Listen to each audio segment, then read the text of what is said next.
24 news से एक खास मुलाकात। आज हमारे साथ स्टूडियो में उपस्थित है कमल नामपल्लीवाल जी, जो कि 40 साल से नागपुर में समाज सेवा कर रहे हैं। आइए मिलते हैं कमल जी से। नमस्ते सर। नमस्कार सर, आप 40 साल से समाज सेवा कर रहे हैं, आपने किस तरह की समाज सेवा की है अभी? देखिए, समाज सेवा करने के लिए तो ऐसा है कि हमको कहीं ऐसी देखने की जरूरत ही नहीं है। जहां जरूरत वहां सामाजिक कार्यकर्ता, जहां पे भी जरूरत पड़े, जिसको भी परेशान देखे, जो जरूरत जहां पे जिसको जरूरत पड़ रही है किसी सामाजिक कार्यकर्ता की, ऐसे व्यक्ति ने अपना अगर सही में सामाजिक कार्य दिल में है तो उन्होंने अपने कार्य करते रहना चाहिए। हमने ऐसा सुने हैं, आपने भी हमको बताया है कि आप 40 साल से बीजेपी के कार्यकर्ता थे। क्या ये सब बात सच है? सच है। आपने बीजेपी में क्या कार्य किए?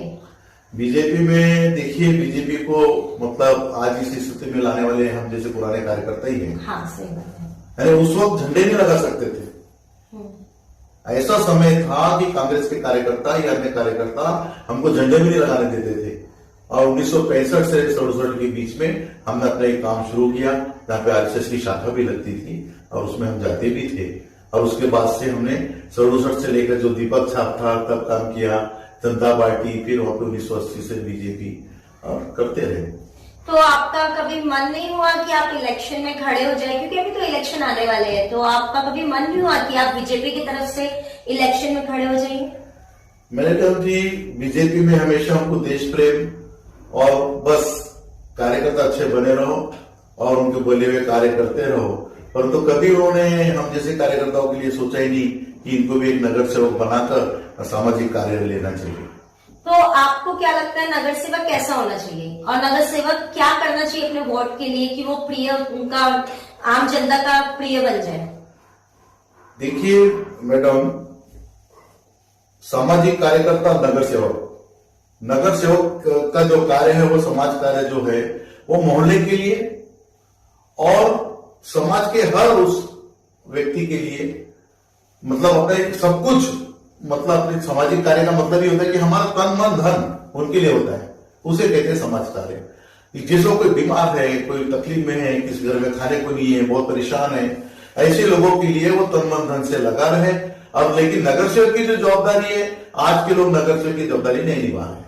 तो आज आप क्या बीजेपी से जुड़े हैं क्या, या आप बीजेपी के कार्यकर्ता है अभी की परिस्थिति? नहीं मैडम, तो मैंने देखा कि जब मुझे जरूरत पड़ी तो ऐसे बीजेपी के कई लोगों ने मदद नहीं किया, इस वजह से मुझे निकाला नहीं गया ना, कहीं मैंने राजीनामा दिया, ना ही उन्होंने मुझे निकाला। अच्छा। निष्कासित वाली बात नहीं है, पर तो मेरा मन खट्टा हो गया कि इतने अच्छे काम करने वाले जो मजबूत कार्यकर्ता थे, ऐसे कार्यकर्ताओं के साथ अगर ऐसी व्यवहार हो रहा है तो बाकी के साथ क्या होगा?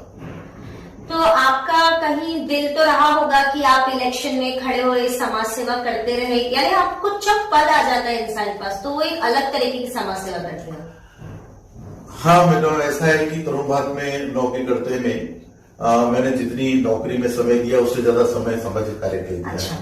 और समाज कार्य करते हुए मैंने ये देखा है कि सही में लोगों को जरूरत है। आज भी इतने अज्ञान लोग हैं, इतने अनपढ़ लोग हैं, यहाँ पे अशिक्षित लोग हैं, जिनके घरों में कैसा फार्म भरना, एक राशन कार्ड हो या एक मामूली कोई छोटा मोटा फार्म भरना हो, कोई लोन लेना हो, निराधार संजय निराधार योजना हो, किसी योजनाओं के बारे में 90% लोगों को आज भी नहीं मालूम है।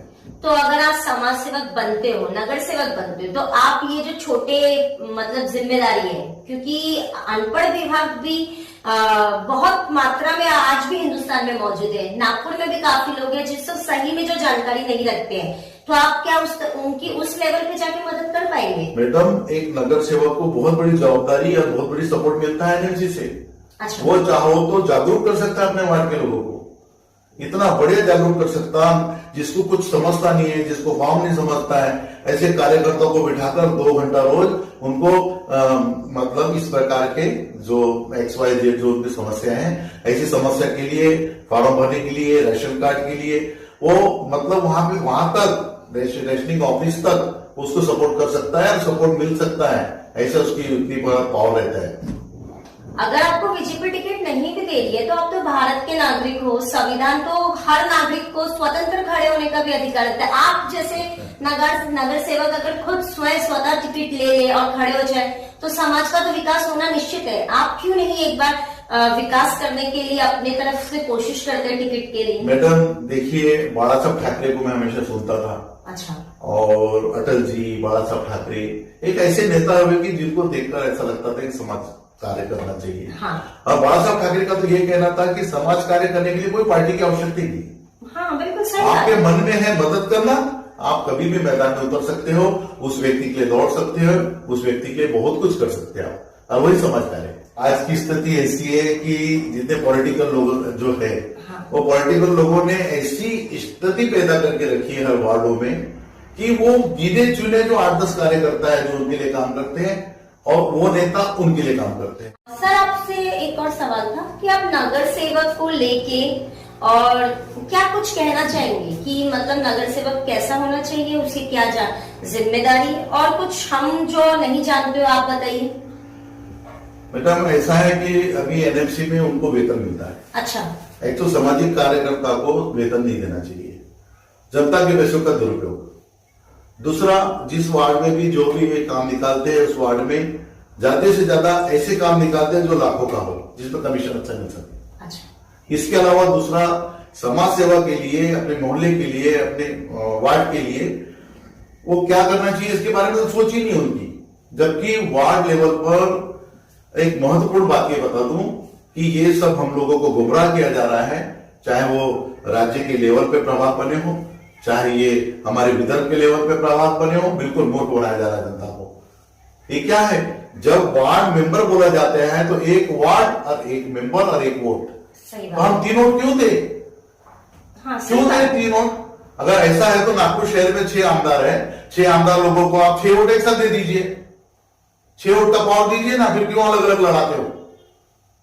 यानी मतलब वहां पे बैठकर सिर्फ वेतन लेना और अपने पॉलिटिक्स चलना, फायदे के काम करना, और ऐसे काम करना जिसके अंदर उनका खुद का फायदा हो।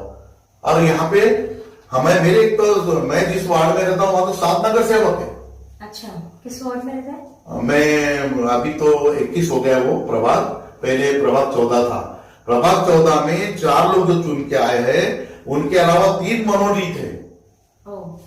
क्या होता है ये, एक ही वार्ड से प्रभाग से 3 मनोनीत दे दिया है, और वो काम बताने जाओ, एक व्यक्ति दूसरे को बोलता है, दूसरा तीसरे को बोलता है, तीसरा चौथे को बोलता है, वो एक दूसरे पे टालमटोल की स्थिति पैदा करते हैं। तो फिर जनता ने इनको चुन के क्यों दिया, और क्यों हम इतनी दूर जाए?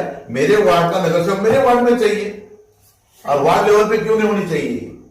और ये जो ऊपर वहां पे बैठ के उनका एक टाइम होना चाहिए।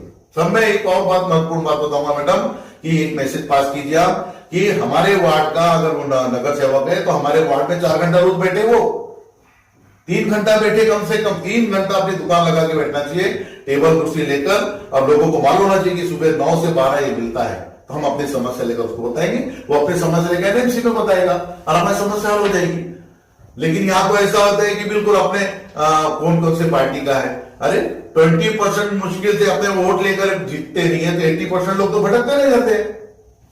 क्यों 80% भटके? हम पूरे वार्ड के लिए चुन के आता है, या हमारे सिर्फ पर्टिकुलर किसी पार्टी के लेवल पे चुन के आता है? इसका ऑब्जेक्शन क्यों नहीं? इस पे एफआईआर दर्ज होना चाहिए पुलिस में कि हमारा काम नहीं सुन रहा है, पार्टी लेवल पे बोलता है तुमने तो बीजेपी वोट नहीं दिया, तुमने तो कांग्रेस वोट नहीं दिया, तुमने तो फलाने को वोट नहीं दिया। ये कौन सी बात हुई है? उस पर एफआईआर दर्ज हो जाना चाहिए और जनता एफआईआर दर्ज करना चाहिए, तभी हम मानेंगे कि जनता भी जागरूक है। आज जरूरत है ऐसे सच्चे समाज सेवक की, जो कि स्वतंत्र रहकर निस्वार्थ सेवा करे जनता की।